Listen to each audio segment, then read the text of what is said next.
ఎన్నో రోజులుగా ఎదురు చూస్తున్న కేంద్ర ప్రభుత్వ ఉద్యోగుల డిఏ అంటే ప్రస్తుత 46% ఉన్న డిఏ ఎంత పెరగనున్నది? అది ఒకవేళ 50% దాటితే ఏ ఏ అలౌన్సెస్లో మార్పు కనబడబోతున్నది అనే విషయం మనం ఈరోజు ఈ వీడియోలో తెలుసుకోబోతున్నాం. అంతేకాకుండా personal finance, business, share market and provident fund లాంటి విషయాల్లో ఎవరికైతే ఇంట్రెస్ట్ ఉందో అలాంటి వారి కోసం నేను మన ఈ తెలుగు ఫైనాన్స్ టీవీ ద్వారా నాలెడ్జ్ని వీడియో రూపంలో అందిస్తుంటాను. This is Satya Gumapu. Welcome to Telugu finance TV. Audio Jungle.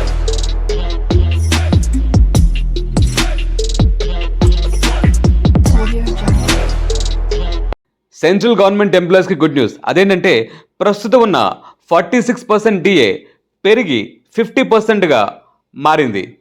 అది గవర్నమెంట్ మినిస్టర్ ఆఫ్ ఫైనాన్స్ అఫీషియల్గా ఒక లెటర్లో అనౌన్స్ చేయడం జరిగింది. ఆ లెటర్ని మనం ఇప్పుడు ల్యాప్టాప్ స్క్రీన్కి వెళ్ళి చూద్దాం. దానికంటే ముందు ఒకవేళ 50% అయిన ప్రతిసారి 7th పే కమిషన్ రికమెండేషన్స్ ప్రకారం అంటే డిఏ ఎప్పుడెప్పుడైతే 50%గా మారుతుందో, 50%కి రీచ్ అవుతుందో ఆ మరుక్షణమే కొన్ని అలవెన్సెస్లో మార్పులు చేయాలని 7th పే కమిషన్ రికమెండ్ చేయడం జరిగింది. అవేంటో తెలుసుకుందాం. ముందుగా మొట్టమొదటిగా హెచ్ఆర్ఏ అనేది సిటీ వైజ్ మారుతూ ఉంటుంది. ఎక్స్ కేటగిరీ సిటీకి 1%, వై కేటగిరీకి 1%, జెడ్ కేటగిరీకి 1% ఉంది. ప్రస్తుతం ఉన్నది 9-18-27 అంటే 9% జెడ్లో, 18% వైలో, 27% ఎక్స్ కేటగిరీ సిటీస్లో ఉన్నాయి. అవి 50% డిఏ రీచ్ అయింది కాబట్టి అది పెరిగి 10-20-30గా మారనుంది. అంటే జెడ్ కేటగిరీ సిటీలో 10%, వై కేటగిరీలో 20%, ఎక్స్ కేటగిరీలో 30%గా మారనున్నది. ఆ నెంబర్ 2 ఏంటంటే చిల్డ్రన్ ఎడ్యుకేషన్ అలౌన్స్. ఎవరికైతే కనుక చిల్డ్రన్ ఎడ్యుకేషన్ అలౌన్స్ వస్తుందో అది 25% హైక్ అవనుంది. అంటే ఫస్ట్ సపోజ్ సర్వీస్లో ఉన్న వారికి, ఎగ్జాంపుల్ డిఫెన్స్ పర్సన్ గురించి మాట్లాడితే కనుక 27,000 యాన్యువల్లీ చిల్డ్రన్ ఎడ్యుకేషన్ అలౌన్స్ అనేది ఇవ్వడం జరుగుతుంది. అదే కనుక రిటైర్డ్ సోల్జర్ అనుకుంటే కనుక 12,000 యాన్యువల్లీ ఇవ్వడం జరుగుతుంది. ఇప్పుడు అది 25% హైక్ అయ్యి కొత్త అలౌన్స్ ఇవ్వడం అనేది జరుగుతుంది. అంతేకాకుండా హాస్టల్ సబ్సిడీస్ ఏవైతే ఉన్నాయో అవి కూడా 25% పెరగనున్నవి. అండ్ దివ్యాంగ్ కిడ్స్ ఎవరైతే ఉంటారో వారికి కూడా 25% హైక్ చేయడం జరిగింది. ఇప్పుడు మనం ల్యాప్టాప్ స్క్రీన్ మీదకి వెళ్ళి డిఏ 50% అయిందా లేదన్న విషయం చెక్ చేద్దాం. ఫైనాన్స్ టీవీ ల్యాప్టాప్ స్క్రీన్ ఇక్కడ మీరు చూస్తే ఈ లెటర్ వచ్చి మినిస్ట్రీ ఆఫ్ ఫైనాన్స్ నుండి రావడం జరిగింది.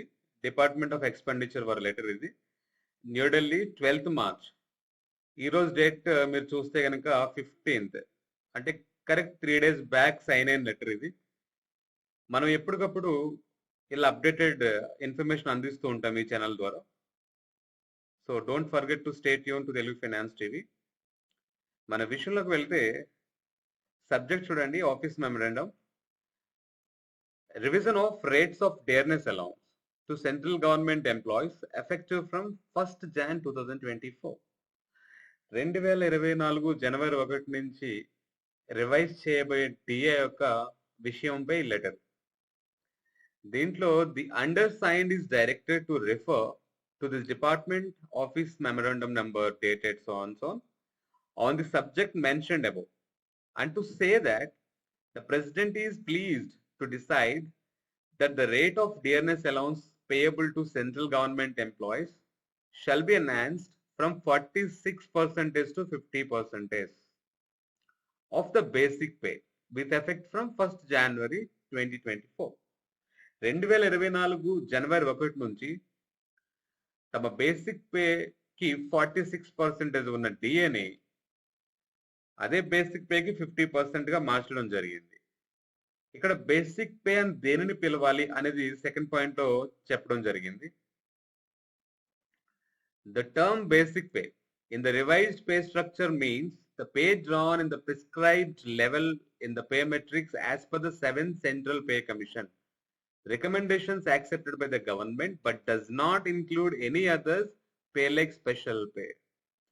లైక్ మీకు బేసిక్ పే అనగా చాలా మందికి కొన్ని డౌట్స్ ఉంటాయి, అందుకని చాలా ఇక్కడ క్లియర్ గా వాళ్ళు మెన్షన్ చేశారు. ఏదైతే కనుక 7th పే కమిషన్ రికమెండేషన్స్ లో మెట్రిక్స్ లో ఏదైతే కనుక పే అనేది లెవెల్స్ ఇవ్వడం జరిగిందో దాన్నే బేసిక్ పేగా చెప్పడం జరుగుతుంది. ఇంకా దాంట్లో ఎటువంటి స్పెషల్ పే కానీ ఇంకేం ఎట్సెట్రా ఏది యాడ్ అవ్వదు. దానికి 46% నుంచి 50% గా మారడం జరిగింది. అండ్ ఇంకో ముఖ్యమైన పాయింట్ గురించి దీంట్లో మాట్లాడుకుంటే 4th పాయింట్ చూడండి. The payment on account of DNS allowance involving fractions of 50 paisa and above may be rounded off to the next higher fees.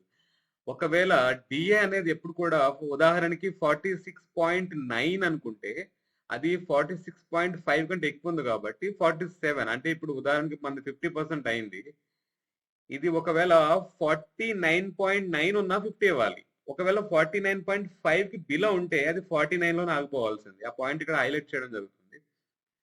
The fraction of less than 50 paisa may be ignored. 50 paisa పైన ఉంటే అది next కి hike next కి round of చేయడం జరుగుతుంది అనమాట.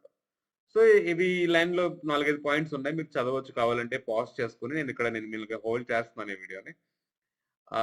Sign చేస్తుంది deputy secretary of government of India Ram Gopal. ఓకేనండి. సో 12th సైన్ అయింది. Congratulations to central government employees and pensioners. DA అనేది 50% అయిపోయింది. ఓకే గైస్, ఈ విషయం మీకు చాలా ఉపయోగపడిందని భావిస్తున్నాను. ఇలాంటి మరెన్నో వీడియోస్ కోసం stay tuned to Telugu finance TV. Signing off, సత్యగుమ్మాపు.